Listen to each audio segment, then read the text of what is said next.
Okay, I got it.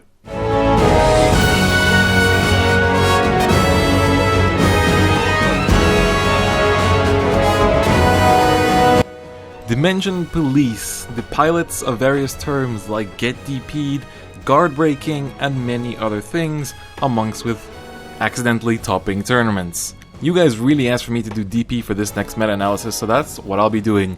As a lot of you know, DP is my favorite clan and definitely my main clan. I am a huge mechanaut and anything to do with the robots is just amazing to me, so DP really fits into my, interest, but that's enough about my own stuff. I'm going to be breaking this up into the different archetypes of DP, starting off with Dimensional Robos, then going into Metalborgs, Cosmic Heroes, Zeile, and then Enigma.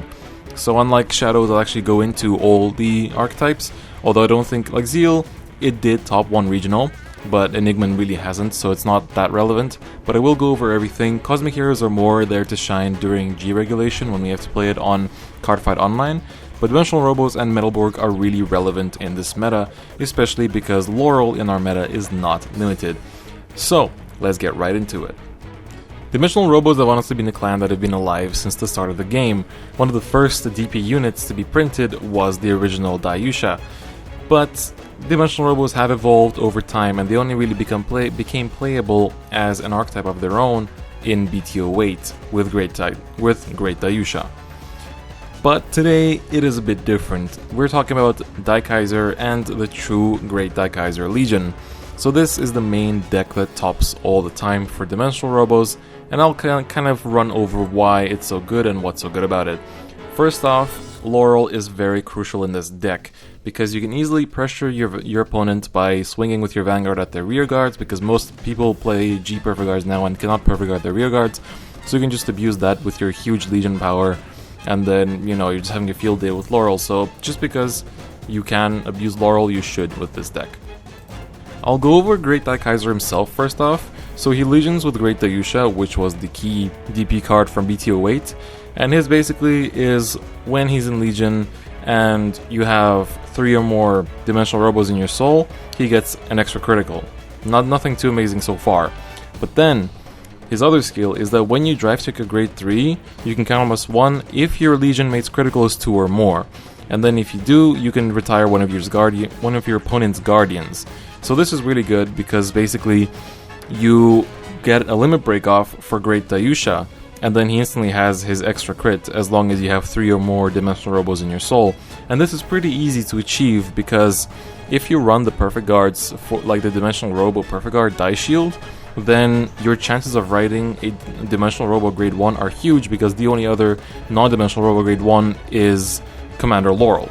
So to make things even more easy to achieve Great Daikaiser's skill, in case you do misride and do not get the Dimensional Robo ride, you can always get a Die Barret and put into your soul, and then get an extra Dimensional Robo for Great Daikaiser's and Great Dayusha skills. So it's really not that, the chances of you not hitting that skill are insanely low, because there are also ways to call Die Barret, which I'm going to get into in a second, that really just make the skill really consistent.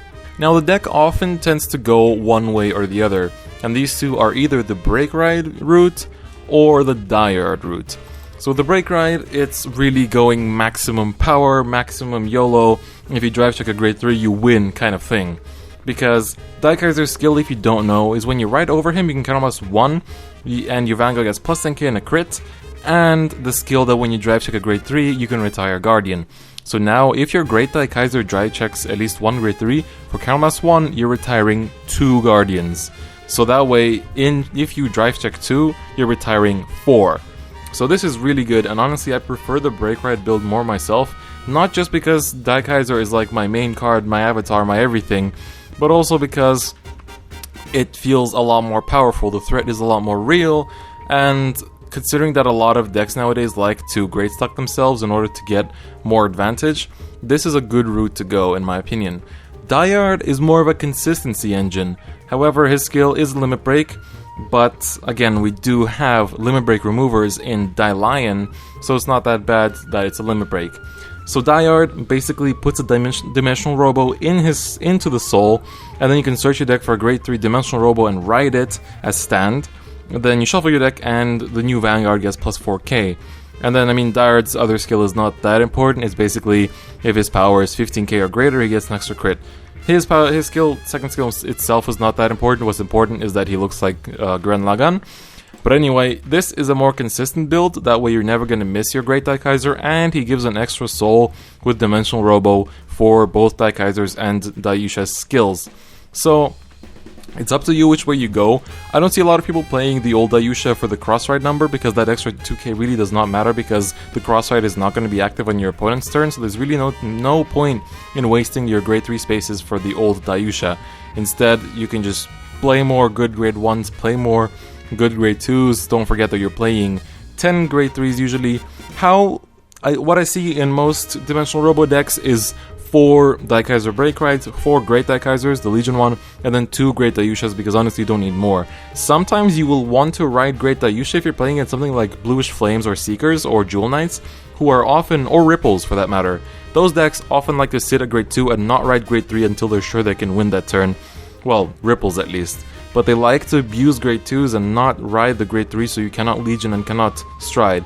So sometimes it's a good idea to ride Great Daiyusha and then just get your Laurel field and then start pressuring them, because they do not have enough hand to keep up with your Laurel turn. So that's the grade 3s of Dimensional Robos. Now, I already mentioned Dai Barrett as a helper, but Dai Jet is a super good card for Dimensional Robos. Basically, he does have the GB1, and his skill is restricted to once per turn. However, you can take a grade 3 from your drop zone and put it into your deck and shuffle it, and then you choose one of your Vanguards and give it plus 4k, and then you give an additional skill that if your Vanguard hits another Vanguard, you can count +1 to draw a card. This extra draw power, this extra draw pressure is really good. And recycling grade 3s all the time is really good, because you can, when you're Legioning, you can put back just triggers and then use your Dai Jets to put back the grade 3s. So then you're getting both the crits chance during your drive checks, and you're also adding in the grade 3 chance through Dai Jet. So Dai Jet is a super good support card. You would also play Dai Dragon, because all your grade 3s are Dimensional Robos, so you might as well play 12k attackers. They're really good for early rush as well, and early rush is a good thing in Dimensional Robos in my opinion, because of the super good stride, which is Dai Earth. His skill is a little bit confusing, because it's a once per turn, and you have to count +2 and Persona Flip, right? And then, as soon as you Persona Flip, you search your deck for a grade 3 and a grade 2 Dimensional Robo and call them. You do that first. And then, if you have 2 Dimensional Robos face up in your G-Zone, then he gets an extra crit. You can stride him first and do his skill immediately and call the 2 cards, and you won't get the extra crit, but it's so worth it, because you can afford to early rush, go full out rush, and then, let's say you get rushed back, your opponent kills your entire field. You're like, okay, I'll stride Dai Earth, and look, my field's back. Like, both my attackers that you just killed are back now, for just count +2. So Dai Earth is a super good stride, I really like it. You can also pressure with him with Laurel, don't forget. You can swing at the rear guard, and then, Laurel stuff, you know how it goes. So I really like Dai Earth, he's a good support card. And another really good grade 1 that I see a lot of people underestimating is Yuka. She has GB1, so you do have to stride before you use her, but when you call her, you choose one of your Dimensional Robo cards, not just Vanguards, but any unit, and give it +4k. This is super good. Why? Because it helps you fix columns. Like, you can make, let's say if you just have a 12k attacker standing on its own, you can call Yuka to a different column, give it +4k, and then it's swing for 16 on its own. Or you can just give it to the Vanguard to make magical numbers. It's really easy to pull off magic numbers in the Dimensional Robo deck, because there are just so many ways to access it. And I see a lot of people play Goyusha in Dimensional Robos, but I personally do not agree with it that much. In basically all my DP decks, play Grand Seed. It's so good, because I'm just going to explain it right now, because I'll be bringing up Grand Seed again in Metalborgs and Cosmic Heroes. But how Grand Seed works and why he's so good is because when you boost his power up by an effect until to 9k, you give the Vanguard the skill that when it hits, you draw a card. So basically what you do is, let's say you attacked your opponent's Vanguard and they no guarded, and then you don't have any other attacks left. So you check a trigger, instead of giving it to the Vanguard, because it doesn't matter if you give where you give it at that point, because it already hit, right? And there's no more attacks you're gonna have. You can give it to Grand Seed, because the trigger is also an effect. And then Grand Seed's effect triggers at the same time, giving the Vanguard a draw skill, so after your drive check you can still perform the draw. So it's super good. Grand Seed is like the best starter for a lot of decks. I did mention the old Perfect Guard for Dimensional Robos, which is Dice Shield, but you can also easily play the new Perfect Guard Grand Shield, so you know, you do have a choice. Now, the other Dimensional Robo deck, yes, we're not done yet, is honestly Reverse Dayusha. I quite like Reverse Dayusha. Right now the format is kind of stupid where a lot of decks are sitting at grade 2 and not riding, so you could play Reverse Dayusha. It's kind of a fun build, but the Reverse Dayusha is a pretty good deck. I'm not going to go into it too much because I don't think it's that relevant in the format, and we're talking about the format in these kind of videos, so yes.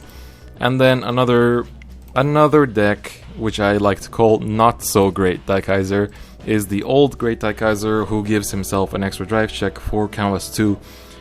He's really not that great. You play way too many grade 3s in him, he's not as consistent as the Legion, and as much as I love Daikaiser in all his forms, this is honestly the weakest one.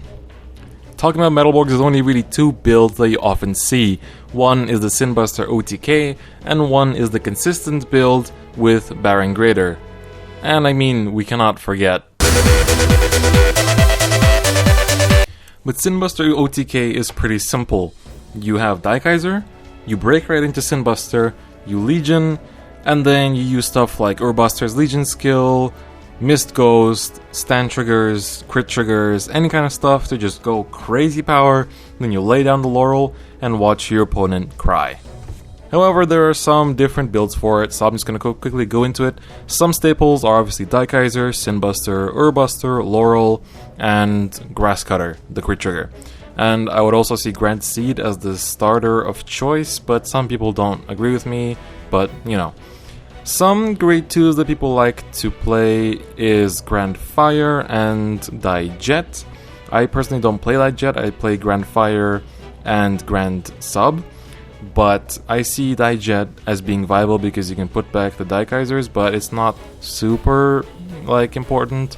I think Mist Ghost is a mandatory 4-of, and I personally like to run some Cosmic Heroes such as the Stride Helper or Grand Wagon. As for Perfect Guards, I prefer the Unflipping ones, even though you don't really canvas that much until late game with this deck. For other grade 1s, I do like Deathblade a little bit, but I don't run him anymore, but Deathblade is okay because he offers a Soul Blast, and yes, he's a 5k base, so your columns aren't going to be too exceptional. But stand trigger choice is kind of your like decision. Kirika is really good, but Reika is also really amazing, so it's really up to the player. I prefer Reika, but sometimes I try Kirika, and it's hard to pick honestly because both stand triggers are really good. And as for strides, I mean, we have Heavy Duke. He's just such an amazing stride. I like to run him as a 2-of. So, but Heavy Duke is really good. Like, you can just stride him first easily after you've Legion, because often like your opponent cannot put up with a Glorious skill that has triple check and the possibility to withstand with Laurel. So Metalborgs are really good. They really have that OTK feeling. I love just the feeling of like building up power really big, like attack for like 74k with a Laurel and then breaking shields and everything. It's super nice. Barun Grader is a slightly different build where the Daikaisers are swapped with Barun Graders. So with Barun Grader's skill, you're going to be searching for Sinbusters all the time. Like, you will always have Sinbuster no matter what. You're never going to miss it. But with the OTK build, sometimes you'll sit on Daikaiser and you'll never see the Sinbuster coming. So, you know, yeah, you never miss Legion with Barun Grader, but if your opponent decides to Great Stuck themselves, you're gonna have a much harder time. Because if your opponent is like a Great Stucker, then you can just break right over Daikaiser and then go with Laurel and punish them. But with Barun Grader, you cannot do that, so it's not that amazing. And other than that, I take all my points from the OTK build. Like, Grasscutter is also 4-of. A lot of stuff is still a 4-of, you just lack the extra crit from Daikaiser. Also in Sinbuster OTK, some people like to tech in Grand Gallop. I personally do not because I don't have enough space for him, but he is pretty good. I think the tightest thing about the OTK build is grade 1 space, because I run like only 10 grade 2s just because the grade 1s are super good for the deck. Moving on to Cosmic Heroes. So these are a new archetype that were introduced in the latest extra booster, which is basically a clan booster for Dimension Police. And they are also basically all the strides for Dimension Police and all that stuff. Their main kind of thing is bouncing around power and giving everything plus 4k. So, and it's also really good because they can form amazing columns in my opinion. So, The main card for Cosmic Heroes is Grand Gallop, but we don't really play Grand Gallop on its own. Some people play him with Daikaiser or Sinbuster, and some people with just Grand Bazooka. The Daikaiser type I want to call Die Gallop, and the other one I call Sin Gallop, and with Grand Bazooka I mean it's just pure Cosmic Heroes. But the thing is, when Cardfight Online releases and we only have the G sets, you're only going to be able to play Grand Gallop with Grand Bazooka, so that's a thing to keep in mind. This deck does not need Laurel as much, because your Vanguard attack usually is not the first attack, because you still need to use other things to power up your Vanguard to get to 22k. Now, in order to explain how the whole deck works, let's look at the main grade 3 first, which is Great Cosmic Hero, Grand Gallop. His GB2 is amazing. When he attacks, if his power is 22 or greater, you get an extra drive check. So his power is counted with the boost, so you can, let's say, boost for 7k and give the booster an extra 4k, and then you have your 22. Cosmic Heroes do have a 10k booster on GB1, but this puts Grand Gallop at 21k rather than 22, so that makes the 10k booster kind of just not useful at all. His on-stride skill, however, gives the Vanguard plus 4k and the on-hit +1 to draw skill. So he's really good and basically just want to achieve 22k, and also the strides like X-Falcon and X-Rogue need to achieve a certain power as well, so that's why the Cosmic Hero stuff is really good. Now, looking at basically the best grade 2 for them is Grand Fire. He's an Amber, and his Amber condition is, +1, and you give 2 units plus 4k. Now, there are several units you can give the power to, such as the Vanguard, or Grand Seed, which we mentioned before, or Grand Chopper, who, when he gets plus 4k, +1, and gives 2 other units plus 4k. So now you're bouncing it to 2 more. And then you can also give it to Grand Sub, who, when he gets plus 4k, gives the Vanguard plus 4k and an on-hit retire skill. So there's a lot of cool combos you can do. Also, Cosmic Heroes are the only really deck that I see 8k vanillas being played in. So let's say Cosmic Hero Grand Police. What you would set up as a field would be 2 columns of 9ks in the front and Grand Police in the back, a Grand Fire as one of the 9ks, and a Grand Sub as the other one. Now, what you would do is, and then you would have your Vanguard Grand Gallop with a Grand Chopper behind it. So, you attack with the first Grand Fire with a Grand Police boosting it. You use Grand Fire skill to give 1 power to Grand Chopper and another power to the Grand Police that is boosting Grand Fire, turning the Grand Fire attack into a 21k attack on its own. Then Grand Chopper's skill procs and gives 2 other units plus 4k. So you could give the plus 4k to Grand Sub, whose skill procs and gives another 4k to the Vanguard, and then the additional 4k could also go to the Vanguard, making the Grand Sub column also 21k, and now the Vanguard will be swinging for basically 26 if not 30k. So you're building up a lot of power basically for 2 Counterblast, and you also have perfect columns. You have 2 Rigor columns that swing for 21k without any triggers, and you have your Vanguard which swings for like 26k plus without any triggers as well. So that's really, really good. You don't need to stride for that, but you do need to have GB1 unlocked. And you do have Grand Bazooka as your potential grade 3, who basically when he hits on Vanguard or Rearguard, he gives 2 units plus 4k. But because he's on hit, he's not as consistent, but he's good hit pressure. You could also run Grand Kung Fu to help with the columns, but I honestly like Grand Police more if you're really aiming for those 21k columns. The double rare crit Grand Beat is really, really good in this clan, especially with Cosmic Heroes, because every single clan has one of these with the main like G grade 3. But I think Pale Moon and Dimension Police profit off of it the most, because Pale Moon can call it back and keep reusing the skill, like with Magia. And then Grand Beat, the Dimensional Police one, basically he gives plus 5k to the Vanguard, and you need the power to proc Grand Gallop's skill.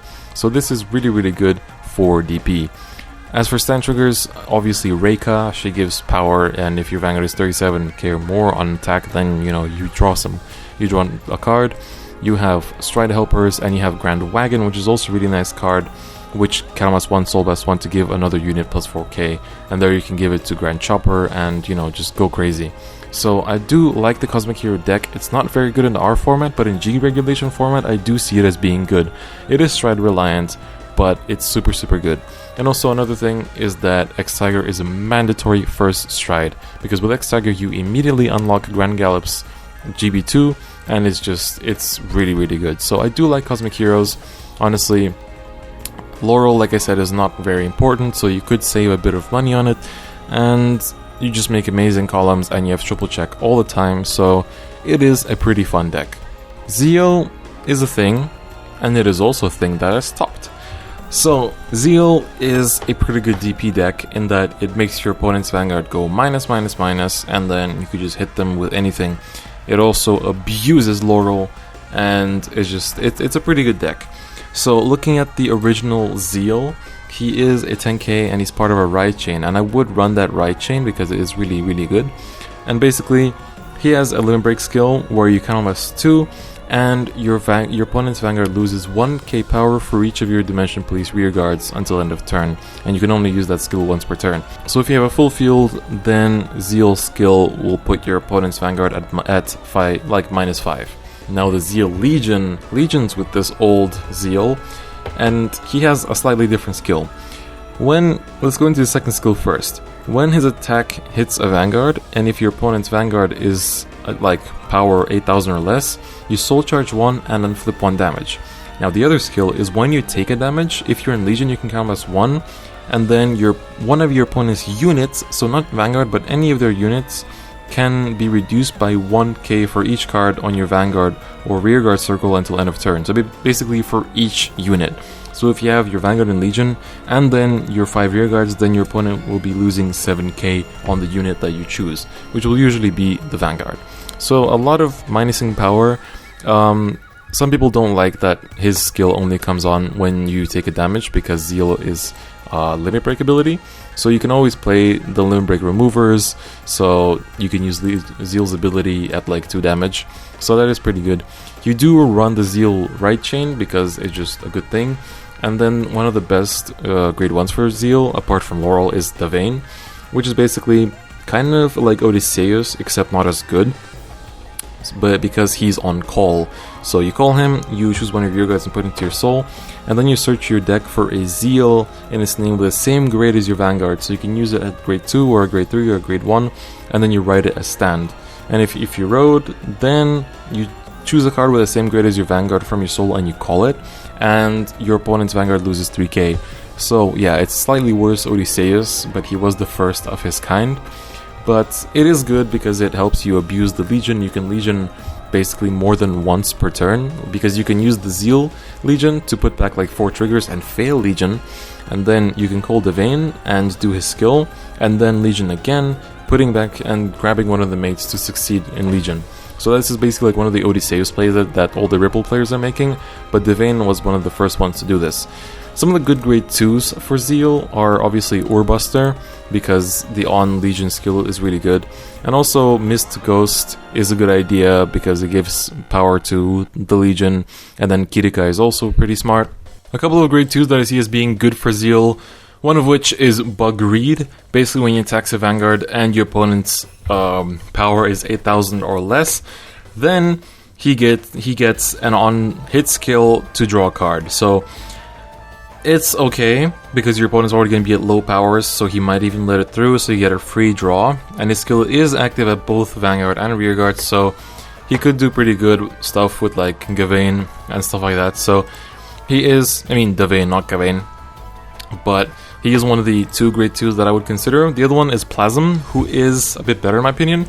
His skill is also active on both Vanguard and Rearguard, but basically when he attacks, you count as 1 and your opponent loses 3k. Your opponent's Vanguard loses 3k, so it helps really minus the power, and then hit with Laurel, hit with Zeile, and just do crazy stuff with a huge Zeile Legion that has like a lot of power. So it is a pretty good grade 2, and Zeile itself is honestly not that bad. Finally, the last of the archetypes is Enigmas. So the only Enigman playstyle I'm going to talk about is with Storm and Tornado. Enigman Storm is part of a ride chain, so just like Zeile, and basically his skill is when you are at 15k before you boost, then he gets an extra crit. He's nothing too fancy, so don't get too excited. Tornado, however, is much better. First off, I'll go into his second skill. You choose the Enigman from your hand and put it into your soul, and he gets plus 4k. This is good, because you can put Enigman Storm, to make some pretty nice plays that go off from his first skill. So his first skill is when he's at 19k or more, he gets the skill that if he hits, you counterblast 1, soul blast 1 and discard 2 cards, and if you do, you ride an Enigma Storm from your soul as a stand, and he gets plus 10k. So now your Storm will be hitting for 21k with a crit. This is nice. Like, Enigmas themselves are not too impressive, but this is pretty nice, and Enigma Tornado is drawn by Daisuke Izuka. Now, some of the cards to help are obviously the right chain, but then we do have a cool crit trigger in Enigma Sunset, which allows you to give plus 4k power and also a unflipping skill on hit. And there are some nice grade 1s and 2s, or well, one nice grade 1 and grade 2. Enigmas really didn't get much good support in the latest set, and they really needed it the most, I think, out of all the archetypes, but they're not everyone's favorite archetypes, so yeah. But the grade 1 is Nippon Cloud. Basically, when you call him, you can soul blast 1, look at top 5, and search for grade 2 or less Enigma and put it into your hand. And then if you do, you put a card from your hand to your soul. So you could put the Enigma Storm or fix the ride chain. Like if you missed any of the rides, you can easily like fix, like put the grade 2 in the soul, and then, you know, you fix the ride chain. Another really good Enigma is the Enigma Night Sky. It's an axe skill once per turn. You counterblast an Enigma and give your Enigma Vanguard plus 4k. So you use Enigma Tornado skill, like the second one, to give him 4k, and then you use Night Sky to give him the extra 4k, and now you have the 19k for the first skill. So Enigma itself is not the best DP build, but I know some people love it. And let's not forget that Crazy Diamond was a thing, and he was the bearer of the title DP accidentally winning a tournament. So Enigma is good just because of the right chain and the fact that with the right chain you can afford to play a shitload of grade 3s and abuse it with Daikaiser, but that's not as relevant as it was a while ago. And that sums it up for this meta-analysis. I did talk about Dimensional Robos a lot more than any other decks, but they are kind of the face of DP. But I hope it helped you guys out, because like DP is my favorite clan and I do know quite a lot about it. It's just Enigma and Zeile that don't know as much. But Metalborgs I love, it's just that there's not a lot to say about them. And Cosmic Heroes are very, very fun. And Dimensional Robos, I mean, they're just straight up awesome. So I am hoping for new DP support coming out in the coming year. I know that it's pretty sad that Dimension Police only get support once a year now, like Bermuda and most clans really that don't belong to main characters. So I do hope to see some more support, maybe a Daikaiser Stride in Fighters Collection, who knows. If we do get a Daikaiser Stride, then I call that. I'm gonna come back to that if it gets revealed. But for now, that's pretty much it, and I'll see you guys next time. Bye bye.